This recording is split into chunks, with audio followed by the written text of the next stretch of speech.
একদিন দুই দিন করতে করতে সিয়াম সাধনার মাস রমাদান শেষের পথে। দরজায় কড়া নাড়ছে ঈদুল ফিতর। ইতোমধ্যে বেশ কয়েকটি দেশ ঈদের তারিখ ঘোষণা করেছে। তাছাড়া চলমান তাপপ্রবাহের মধ্যেই বাংলাদেশে হতে যাচ্ছে এবারের ঈদ। কোন দেশে কবে ঈদ এবং মুসলমানদের সবচেয়ে বড় উৎসব ঈদুল ফিতরের দিন দেশের আবহাওয়া কেমন থাকবে তা নিয়ে থাকছে বিস্তারিত। আসসালামু আলাইকুম দর্শক, চ্যানেল ৫৮তে স্বাগতম। চ্যানেলটি সাবস্ক্রাইব করে আমাদের পাশে থাকার অনুরোধ করছি। ইতোমধ্যে যারা সাবস্ক্রাইব করেছেন তাদের অসংখ্য ধন্যবাদ। দর্শক, বিশ্বের কোটি কোটি মুসলমান যখন অধীর আগ্রহে ঈদুল ফিতরের দিন জানার অপেক্ষা করছেন, তখন শনিবার প্রথম দেশ হিসাবে ঈদের তারিখ ঘোষণা করেছে অস্ট্রেলিয়া। দেশটিতে ৩১ মার্চ সোমবার পবিত্র ঈদুল ফিতর উদযাপিত হবে বলে জানিয়েছে অস্ট্রেলীয় কর্তৃপক্ষ। সংযুক্ত আরব আমিরাত ভিত্তিক সংবাদ মাধ্যম খালিজ টাইমস এ নিয়ে খবর প্রকাশ করেছে।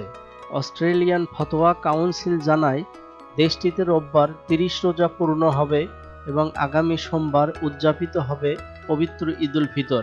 উল্লেখ্য, ভৌগোলিক অবস্থানের কারণে বিশ্বে সবার আগে ঈদের ঘোষণা দেয় অস্ট্রেলিয়া। এবছর সবার আগে রমজান শুরুর ঘোষণাও দিয়েছিল দেশটি। মধ্যপ্রাচ্য ভিত্তিক আরেক সংবাদ মাধ্যম গালফ নিউজ জানায়, অস্ট্রেলিয়ার পর দ্বিতীয় দেশ হিসেবে আনুষ্ঠানিকভাবে ঈদের তারিখ ঘোষণা করেছে দক্ষিণ পূর্ব এশিয়ার দেশ ব্রুনাই। এ দেশটিতেও সোমবার তথা ৩১ মার্চ ঈদুল ফিতর উদযাপিত হবে।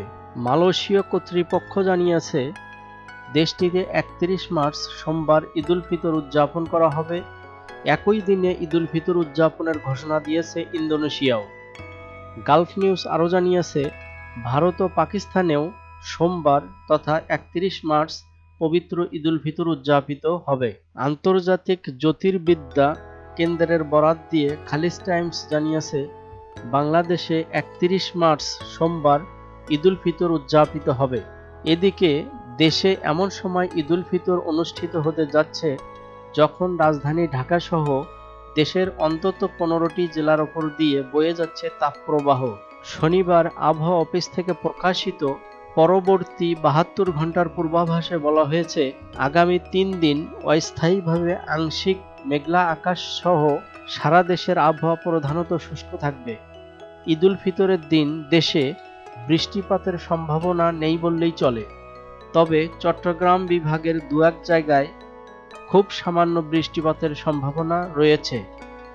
দর্শক, চ্যানেল ৫৮র পক্ষ থেকে সবাইকে অগ্রিম ঈদের শুভেচ্ছা।